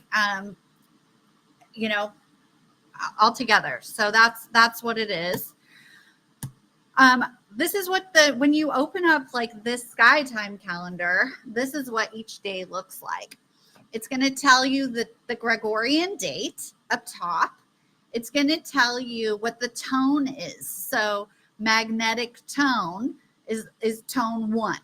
And so then you would open up this calendar and go to tone 1 and read about it. There's also an app called 1320 Sync, so if you don't want a hard copy, I like a hard copy because this has physical magnetism in my environment. Just by having it and looking at it and holding it, I'm activating my body. So I like to have a physical calendar, and it's a wall calendar. I can hang it up. There's artwork that activates the energy of the month because every single moon, just like every single year has its own theme, every single moon does as well. So the moon that we're starting off with tomorrow is magnetic moon of purpose. Its 3 code words are unify, attract, purpose. Our perpetual inner purpose is to awaken the energy of our beingness and allow it to organize and inform the unfolding of our outer purpose. So, you can have this on your wall and you're aligning with the energy of the moon for the month. Below that, you see where it says crown chakra. So the Mayans call that a plasma. So every day has its own chakra correlation. I will say that in the Sangaya wheel, each zodiac also has a chakra correlation. They may or may not be the same. But chakras often work in pairs. So those may be 2 chakras that you want to focus on if you're doing chakra work on that day. So that could be another way to work with this is through the chakras. And they call it plasma, which is like the stardust that's being emitted, but it reflects the energy of the chakras. And then, of course, you have the tone and you have the totem. And it'll tell you where it says kin 219. That's like what number of the 260 unions, 200. So that'll be that number. Okay, so these are the 13 moons of the year. And this is in general, every time you look at like a diagram of the Mayan calendar, it's always going to have this kind of geometrical layout because really, and it is geometrical because we're trying to become geometrical like crystals in our consciousness and in our expression and relation with time. So you have these spiral-like designs of the calendar for that reason. And that's kind of the layout of the 13 moons. It's pretty much the same every single year. It's like every single year, January is January, right? The first month is always going to be the magnetic moon. February is always going to be February. The second month is always going to be the lunar moon. So that's very similar to how we think about months. So months are moons. And instead of 30, 31, or 28 days, they all have 28 days. And that matches the cycle of the woman as well. So this is what they all are. And they all have an animal correlation. I can send you guys these slides so you can have it for reference, just so you can kind of know what this is, but it's also in your calendar if you get one. Actually, the Skytime one doesn't have the animal correlation. This deck is an amalgamation of multiple resources, but this is what they are, so you can kind of see. So we're like in the bat moon, right? Bat is interesting because it represents rebirth and regeneration. So you might want to look up bat from the Mayan perspective as well to kind of align with that too. And you can do that once a month, right? And be aligned with the moon. So we talked about, this is what the wave spell looks like if you were to lay it out in the spiral of time. And I like to think of each wave spell has a power and a purpose. And I always like to think of the power as the energy in motion, the emotion, right? Because that's what emotion is energy in motion. So power is like the energy in motion. It's the spiral. Purpose. To me, purpose is like the structure, the geometry for that power, that energy to reside in. Very similar to kind of how we're talking about, movement and measure. I would say purpose is the measure, power is the movement.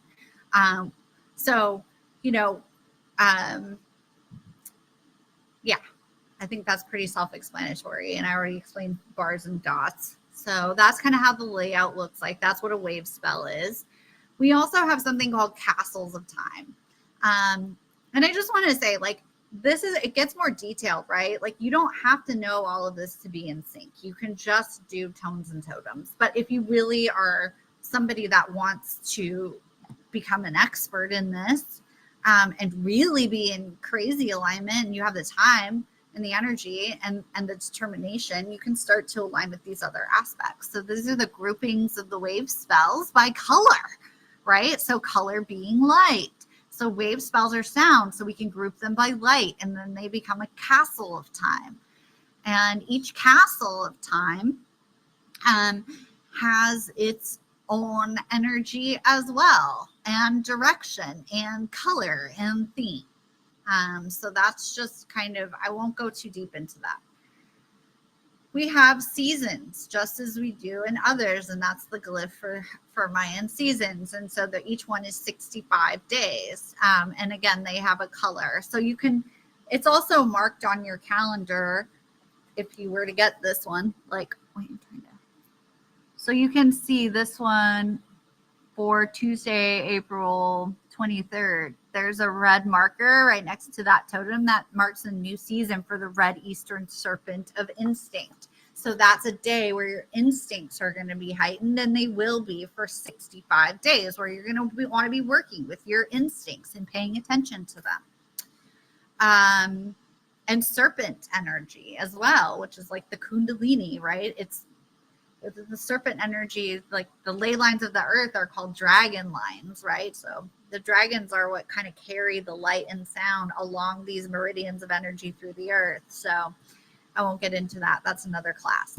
And then color, right? And so each color has an associated direction and energy with it, just like the 4 directions, the 4 elements. So we have east is the initiator. That's a sunrise. North is kind of our refining direction. West is transforming, and south is where we ripen, right? Ripen and harvest. These are the chakras that we talked about, and they have their own energy according to the Maya as well, which I think is kind of interesting to see how they correlate. I'm a Reiki master, and so this is particularly interesting study for me.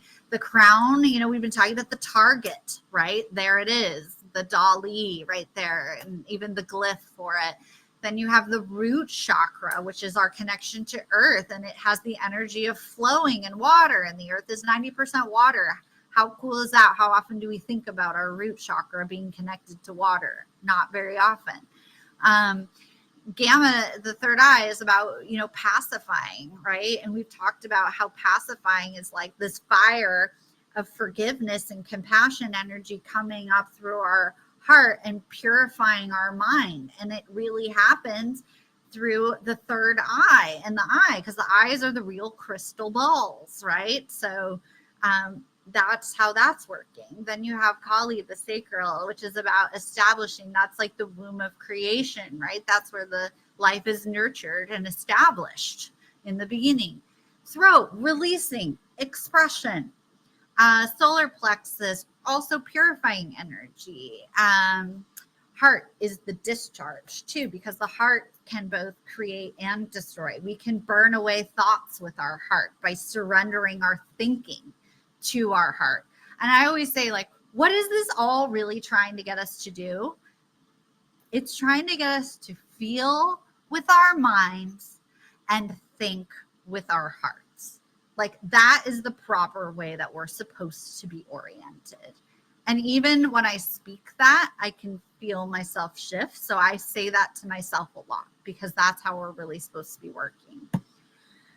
All right. So I have this experience that I'm offering. If you guys want help, it starts tomorrow. There's a Telegram group. I'm going to be posting the Mayan energy of the day. You get the Sangaya sound wheel. I'll be posting the frequencies in there for you and talking about all of the energy for the day. So it takes about 28 days to form a new habit. How perfect is that? So we can form some new habits together through this Telegram group. You do get a free Mayan cosmology report. You do get the Sangaya sound harmonization. I'm going to give you all my other tools. Like I have a digital calendar that helps me stay aligned with the moon and the astrology. And I can show you where to get all those resources and get you guys all synced up. You get me to kind of coach you. You can ask questions. We'll probably do a call at the end. We'll do those Rainbow Bridge Day meditations. And it's going to be really, really amazing. If you want to do this, if you're ready to start, I say this is like picking up the tuning fork for our soul. It's using our bodies, right? Using our bodies, using light, using sound. So yeah, the base package is $79. If you want candles, I can send them to you. I'm doing a mini Zodiac set. It's $109. I have to make them, so I probably can't get them out in time for the start. But you can use them every day anyway. And you can start using them when you get them. Again, because we're talking about aligning with the earth, and the earth is really primarily water. We're focusing so much more, and the universe is one song, right? It's really about sound. So the candles are supportive of connecting the physical circuitry, especially because when something is materialized, there's a denser energy. So if you have like more disease or more stress, having that extra matter to kind of back up your work with sound is really going to be really supportive. So that's what we're doing. If you want to be a part of this, I was trying to get a sales page up and apparently it doesn't work. So I have had so many tech issues since I announced I was doing this class. I did not even know if it was going to happen. And I feel like that's because the energy is literally so strong. It's like breaking the technology. So my apologies for that. That's a common thing that happens with me. Almost every time I start a new job, they'll give me a new computer and like within a day, it's like totally doesn't work. And I have to have a new computer. It happens like clockwork. So I'm not surprised that my sales page isn't working. I just ask for your grace with that. You can email me. My contact information is here. So it's Lindsay at lindsayallison.com. All is one without the E. Or you can message me on Instagram at Heart Ecologist. You can send me a message through my website, heartecologist.com. But message me, email me. I will send you the Telegram group today so you can start tomorrow. And then I also wanted you guys to be able to find Carly. So if you go to swell.com, you can find Carly's Swellcast. You can search for her at Astroality. And again, she's doing her moon broadcasts every 2 days. It's become part of my regular practice. I love how she brings all this information, this very galactic information, and she really helps plug you in at the human level. So it's a perfect complement for kind of where I'm working. If you just need something a little more like, how do I actually navigate this in my day with my kids kind of thing. It's awesome. So that's what I got for you guys today. Do you want to ask some questions and whatnot? I have a question, Lindsay. It's Dave. Can you hear me? No? I can. Lindsay, can you hear it? Okay. It's a little quiet. I can put it on Zoom. Should I do that? Okay, I'll go over to Zoom.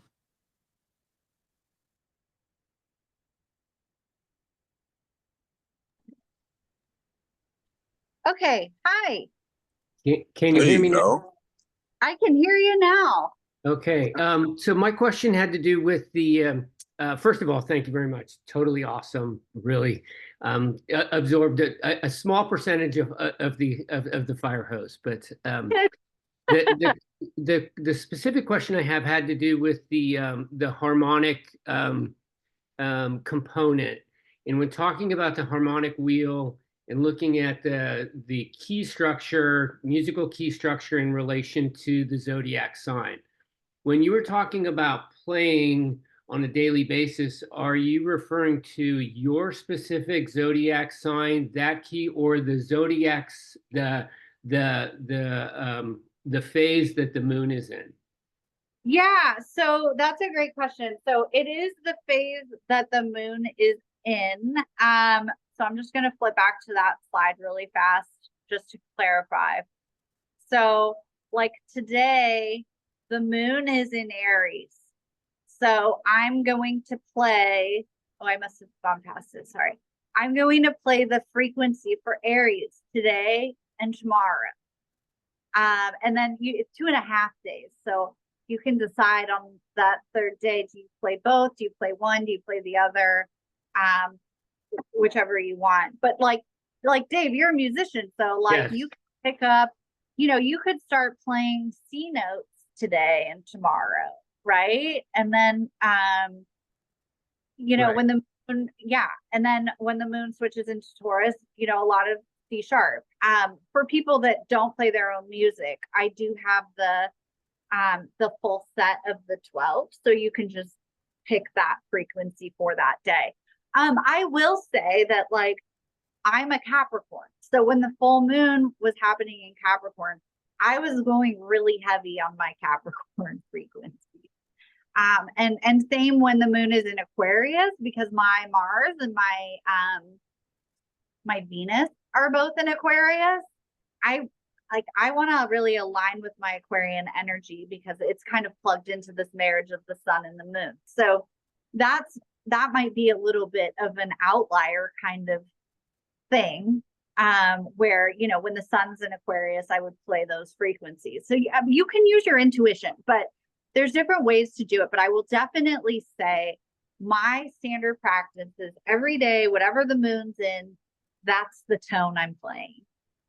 Does Okay. that help? Yes, and kind of a follow-up on that. So I'm a Cancer.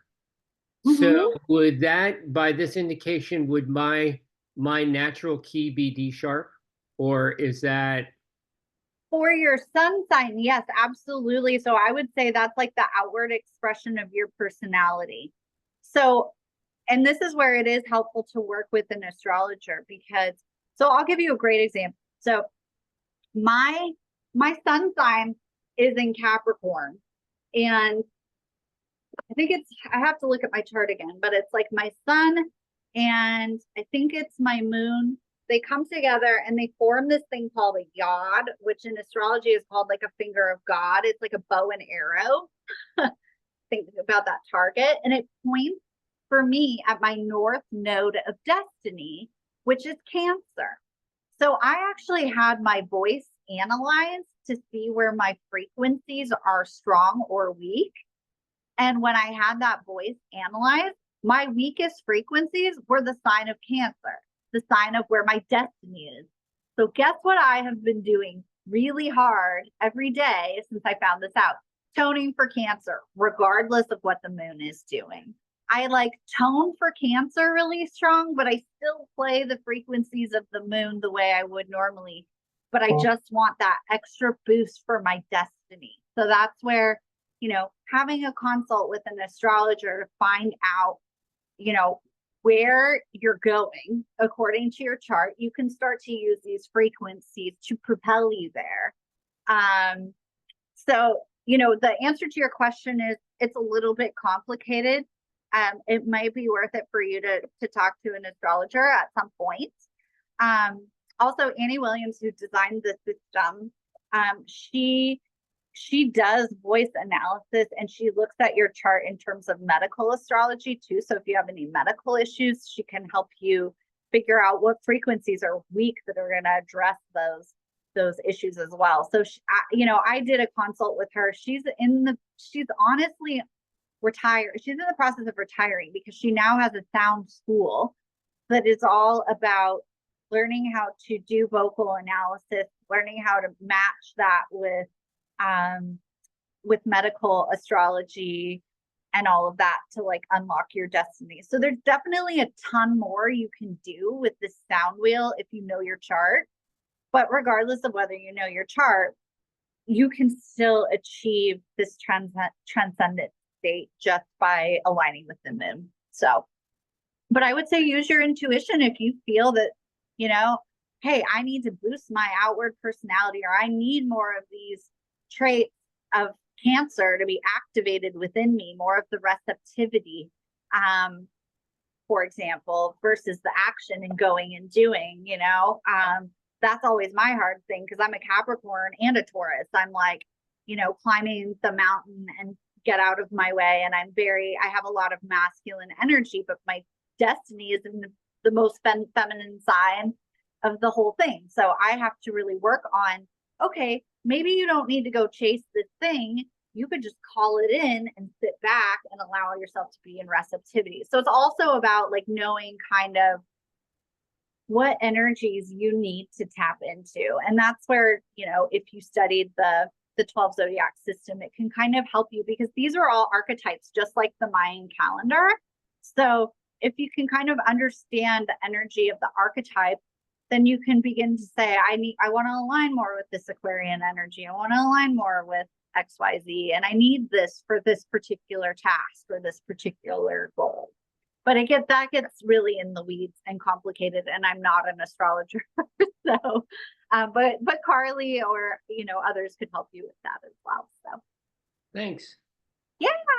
I want to say, Lindsay, how synchronistic and on time this is. And I think there was some sort of initiation process that happened when you first introduced this to Dream and I a while back. And the reason why I say that is because, like I said earlier, I just did a live stream this morning talking about how I have dreams, and then Carly bringing up the dreams from the Pisces moon, and I have a Pisces moon.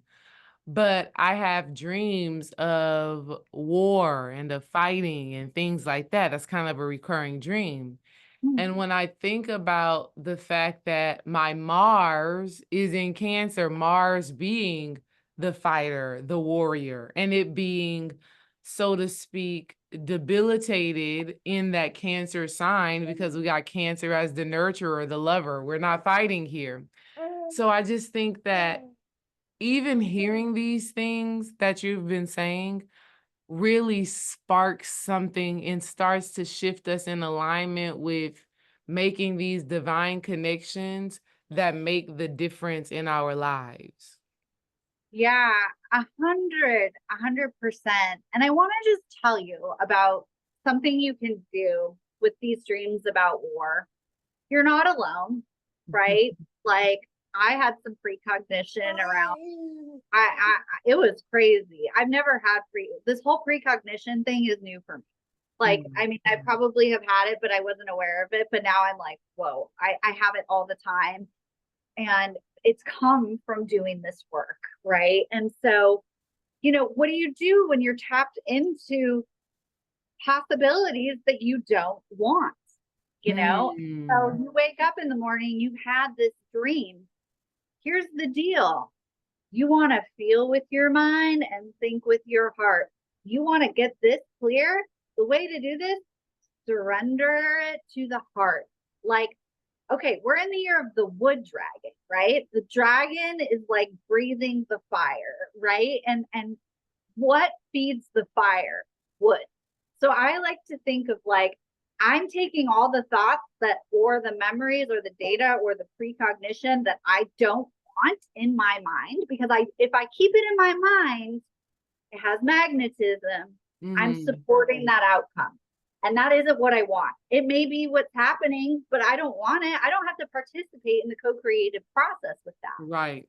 And so what I can do is think of it like I'm going to put wood in the fire. I'm going to surrender that to the fire of my heart. Allow the fire of, and I say, I love you. I'm sorry. Please forgive me. Thank you. I love you. Whatever it is within me that is causing me to think about war, I love you. I'm sorry. Please forgive you. Because you're marrying it then. You're taking that thought, putting it in the heart. The heart is burning it away. This was like one of the biggest lessons I learned from Ms. Blue too, was like, you can't take a thought out. You can't burn it up with your heart without putting something else in. I made this mistake for a very long time. So then you can go and seed and pick up the thought that you want to happen. And you want to know what's so funny is I've been doing the Ho'oponopono for the entire month of July, actually. The entire month of July, that has been my meditation and my mantra. I started on July 1st after I did my fasting. So again, it just makes me think about the fact that we've always been synced up, but we've invested so much in artificial time, fragmented time, and separation. And so I just really love everything that you've given us today, and even the last time we spoke, because it brings us into perspective and it helps us to really know and understand that all is one and that we are whole and that we are literally receiving everything we need in any given moment. And funny enough, even the saying that you just said when you said, think with your heart, a month or two ago, I want to say it started in my June or in my May fast, I wrote down, love from your mind, think from your heart. So basically saying in our thoughts, let's think thoughts of love about ourselves, about our situations, about whatever it is we're dealing with. Think the thoughts that are in alignment with love. And then think from your heart, really speaking to let our hearts be our guide. Let our hearts be our decision mechanism, right? Yep. We're making decisions based off of what is real and what is true in our hearts and what we actually desire from our hearts. Let that be how we decide to live our lives. So synchronistic. I love this and I'm excited for all the good that is to come. And I appreciate you because you gave us so much to even implement right now, as far as listening to these frequencies or looking at the Mayan calendar or, you know what I mean, just reading up on these things. You've already given us so much to help us align more with natural time. And I want us to understand, from my perspective of what I'm receiving from you, Lindsay, is that aligning with this natural time is creating opportunities for us that were probably always available, but we've missed because we've been out of alignment, right? Because we are not in tune with our own circadian rhythm, so to speak. Yeah. So just doing this, just doing these little things, becoming conscious of natural time sets us up to receive everything that is already readily available for us. So I love this and I'm so grateful for it. Oh, I'm so glad. Yeah, it's been a 12-year process for me to access it. And it really culminated last year, actually, like exactly when I won't even get into my whole crazy, weird interdimensional story with crystal skulls and all that good stuff that allowed me to get this information. But this really, like, honestly, this is it. Like, you can go in the weeds and fine tune as much as you want by studying the Mayan calendar more in depth, studying the zodiac more in depth. But like at a high level, we have to remember what we're doing in that study. We're marrying the sun and the moon. We're bringing the Kundalini together. We're connecting these pathways. We're plugging circuits in. And if we just start to look at life through that lens too, like what other polarities can we harmonize? Like how different our world would be. Like, all of this separation and duality is like totally backwards. Like, and we have, just by knowing this, we have the power to flip it. So that's my hope. Absolutely fire. Absolutely fire. And then that's just telling everybody, Lindsay is just saying it straight up. Hey, she gave y'all the plays. Now you just got to do the work. Absolutely amazing, Lindsay. Lindsay, you just put your whole foot, your whole mind, your whole heart into this. I did have a question though, Lindsay. Yeah. So the 65-day thing with the colors, right? Yes. How does it align up? Do you believe it aligns up with the seasons? Oh, that's a great question. Yes, for the most part. I think I gotta look. I'm gonna check my calendar here real quick. To see what we're in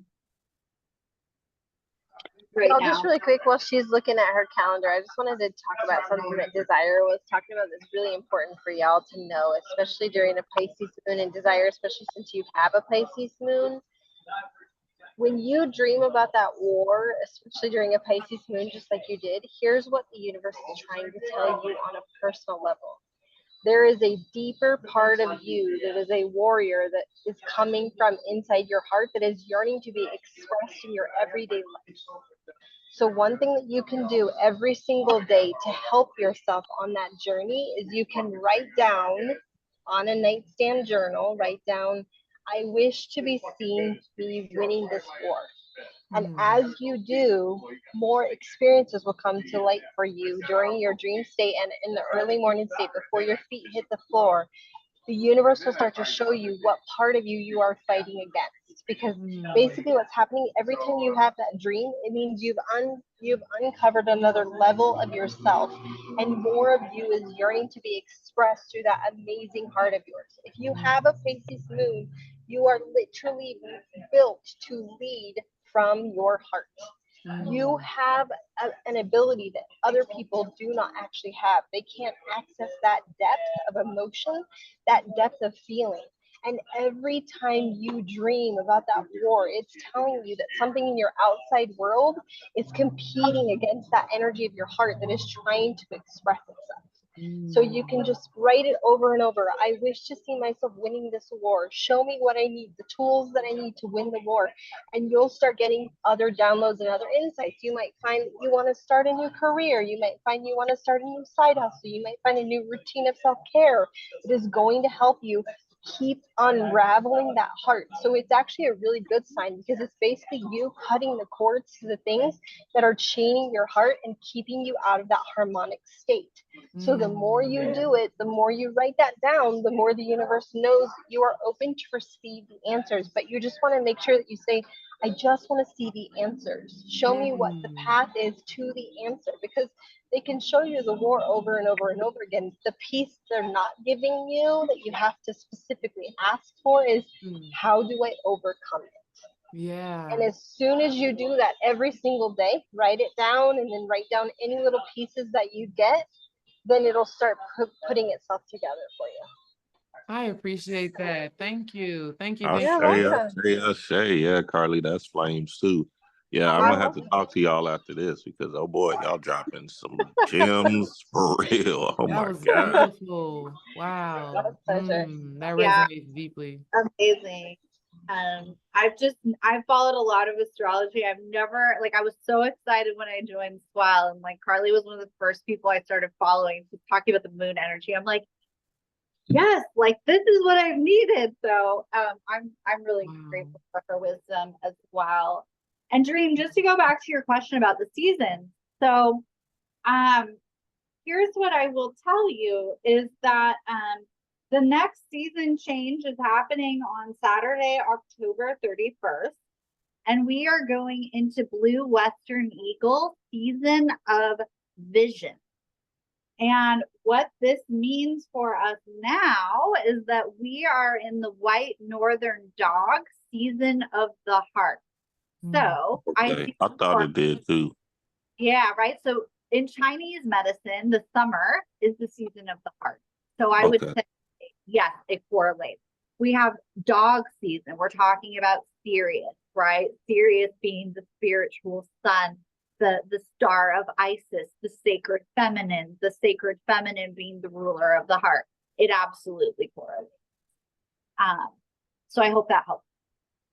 Yeah, so all of them correlate to whenever we start a new season, and we can kind of look to see, especially with the descriptions of each one, what we're supposed to move into. You feel me? So like with the winter solstice coming up, October 31st, we'll move into more of what does that say? I can't see. My screen is so small. What does the winter one say? The blue Western Vision. Blue, Blue no. Western Oh Eagle. yeah. Is it So blue Western? And that's for the fall. Fall is, Okay. That's for the fall season. yeah, it's a southern sun season of enlightenment, which superficially is a little confusing, but I would say the key is, if you really want to try to map the seasons, I mean, you can just research it from the Mayan perspective. And I'm sorry, I don't have all the in-depth information on all of these right now at hand. I'm still learning the Mayan calendar. And the reason why it's not, you don't find a lot of the Mayan calendar stuff online is because it's complicated. You know, people they get overwhelmed by it. So I'm still learning it myself. But I would say what I have found is that sometimes it may not correlate to like the pagan season, but it might correlate to the Chinese medicine one. So, you know, there's slight variations, but usually there's some kind of thread of continuity. Almost always you can see that and find it. And I think that's part of the treasure hunt too, is like, if you want to align with the season, like, okay, so look at other systems that have elemental earth-based energy correlated and see how they play together. Yeah. Yeah, absolutely. It's flames. Yeah. Yep. Beautiful. I just want to thank you again, Lindsay, for such a powerful build. Thank you so much, Carly, for all the insight that you've given. I am so inspired. Yes, of course. Yeah, you brought the fire. I think Dream wants to stay and talk to you too, Carly. Yeah, we definitely You gonna have be talking. something amazing to offer and share as well. So with that said, I dropped Lindsay's email in the chat for everybody that wants to join the 28-day 13 moon lunar alignment. Like, if that's something you're interested in, I dropped Lindsay's email already in the comments, as well as her website, heartecologist.com, for y'all to check that out. We are gonna let y'all go, and then Lindsay and Carly, y'all stay on just so we can chit chat about Or other. we'll talk to him on another link. Okay, another day. Okay. Okay, No, another on link. another link. Yeah. Okay. Okay. Okay, so yeah, if you send me that link, I'll send it to Carly and we can jump on. Yep. Or you've got Carly, so you can finish. Yeah, I'm you here. You can email it to me. I'm ready whenever y'all are. All right. Sounds Thank great. you again, everyone. Thank y'all. Y'all enjoy the rest of your day. Peace. You too. Peace. Bye.